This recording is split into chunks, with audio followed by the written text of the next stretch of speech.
बाबाओं पर कार्रवाई की बात करें तो गुरमीत राम रहीम बाबा, बाबा रामपाल आसाराम और उनके बेटे नारायण साईं सभी को जेल जाना पड़ा। लेकिन जो सबसे बड़ी बात है कि इन बाबाओं पर कार्रवाई बीजेपी शासनकाल में हुई है।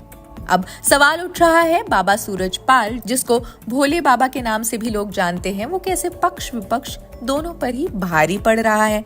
भोले बाबा पर यौन शोषण समेत कुल 6 मामलों में पहले से ही केसेस दर्ज है। ऐसे में पुलिस को एक्शन लेने के लिए बाबा के खिलाफ इतना ही काफी है। लेकिन अब 121 मौत के बाद भी उत्तर प्रदेश सरकार के लिए बाबा निर्दोष हैं। सभी इस घटना को लेकर केवल खानापूर्ति कर रहे हैं, लेकिन बाबा पर कार्रवाई की बात कोई नहीं कर रहा है। लोकसभा में विपक्ष के नेता राहुल गांधी ने बात कही कि पीड़ित लोगों को इलाज मिलनी चाहिए, मुआवजा मिल जाएगा।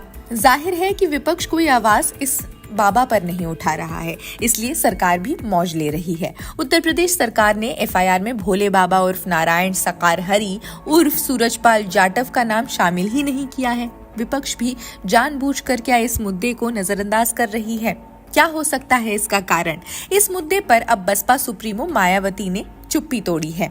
उनका एक बयान सामने आया है। किसी भी राजनेता का ये पहला बयान है बाबा के खिलाफ। मायावती के अलावा अभी तक किसी भी राजनेता ने बाबा के खिलाफ इस तरीके का स्टेटमेंट नहीं दिया है, फिर वो चाहे राहुल हो या फिर सीएम योगी। विपक्ष इसके लिए पूरी तरह से सरकार और प्रशासन को इस हादसे के लिए जिम्मेदार ठहरा रही है, जिसमें 121 लोगों की मौत हुई है। उत्तर प्रदेश के पूर्व मुख्यमंत्री मायावती ने ट्विटर पर पोस्ट कर लिखा, हाथरस कांड में बाबा भोले सहित अन्य जो भी दोषी हैं, उनके विरुद्ध सख्त कार्रवाई होनी चाहिए। ऐसे अन्य और बाबाओं के विरुद्ध भी कार्रवाई होनी चाहिए। इस मामले में सरकार को अपने राजनीतिक स्वार्थ में ढीला नहीं पड़ना चाहिए, ताकि आगे लोगों को अपनी जान न गंवानी पड़े। हालांकि इसमें कोई मतभेद नहीं है कि 121 लोगों की मौत के पीछे हादसा सबसे बड़ा कारण है। राजनेताओं का भी ये तर्क है कि हादसा था इसलिए बाबा दोषी नहीं है। तब तो फिर उपहार सिनेमा अग्निकांड में उनके मालिकों का भी दोष नहीं था, क्योंकि आग लगना भी एक हादसा था।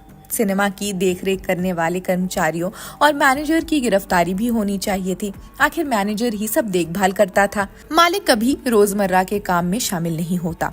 इस तर्क के आधार पर तो अंसल बंधुओं ने अपनी जिंदगी के कई साल बेकार ही जेल में गंवा दिए। इसके आगे पक्ष विपक्ष की क्या मजबूरी है? उनको जनता भी भली भांति जानती है।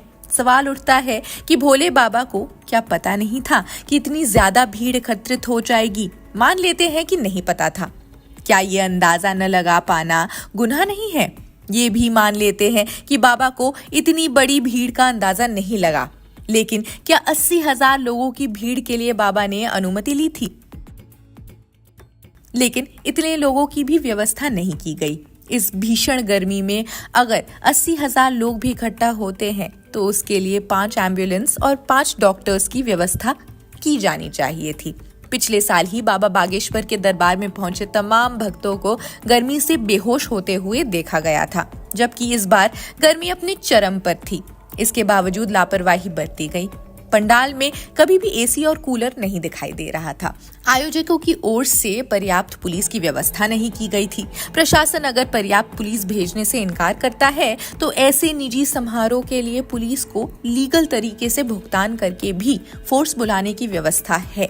मुख्यमंत्री योगी आदित्यनाथ ने कहा, कुछ लोगों की आदत होती है कि वो दुखद और दर्दनाक घटनाओं में राजनीति ढूंढते हैं। ऐसे लोगों की फितरत होती है, चोरी भी और सीनाजोरी भी, कि सज्जन की फोटो किनके साथ में है, उनके राजनीतिक संबंध किनके साथ जुड़े हुए हैं। राजनीतिक लोगों की माने तो यहाँ सीएम योगी सपा चीफ अखिलेश यादव का नाम लेना चाहते थे। मालूम हो कि साल 2023 में अखिलेश ने अपने ट्विटर हैंडल पर भोले बाबा के दरबार में अपने पहुंचने की एक तस्वीर शेयर की और इस पर अब विवाद बन गया है। लेकिन यूपी पुलिस ये बताने को तैयार नहीं है कि सूरजपाल से अब तक पुलिस का संपर्क क्यों नहीं हो पाया है। जिस तरह यूपी पुलिस मैनपुरी में सूरजपाल की हवेली की सुरक्षा में तैनात है, उससे ये आशंका बढ़ती जा रही है कि सूरजपाल इसी हवेली में छुपा हुआ है। सूरजपाल के तमाम आश्रमों में से सिर्फ मैनपुरी में ही जबरदस्त सुरक्षा है। अब तो बाबा खुद ANI पर आकर इंटरव्यू दे चुके हैं। मैनपुरी में ही SOG के साथ आधे घंटे तक आश्रम में पहुंचते हैं। मैनपुरी के ही आश्रम में खुद को सूरजपाल का वकील बता रहे शख्स भी मिलने पहुंच जाते हैं, लेकिन न तो पुलिस सूरजपाल को लेकर किसी तरह की कार्रवाई करती है और न ही सूरजपाल के खिलाफ कार्रवाई को लेकर सियासत भी अब कई सवाल खड़े कर रही है। बाबा सूरजपाल के अनुयायियों में ज्यादातर दलित, पिछड़े, महिलाएं और गरीब तबके के लोग हैं।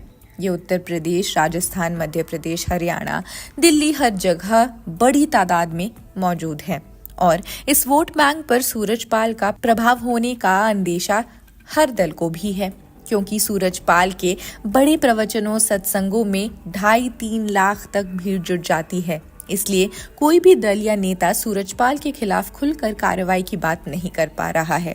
कासगंज जिले के रहने वाले बाबा दलित जाटव बिरादरी के हैं। बता दें, उत्तर प्रदेश में इस जाति के 11% मतदाता भी हैं। पश्चिमी यूपी के 9 जिले के लाखों लोग उनके समर्थक हैं, उनके सत्संग में जाते आते रहे हैं। खैर, इस खबर में बस इतना ही। बाकी देश दुनिया की खबरों के लिए जुड़े रहिए जनसत्ता के साथ। शुक्रिया।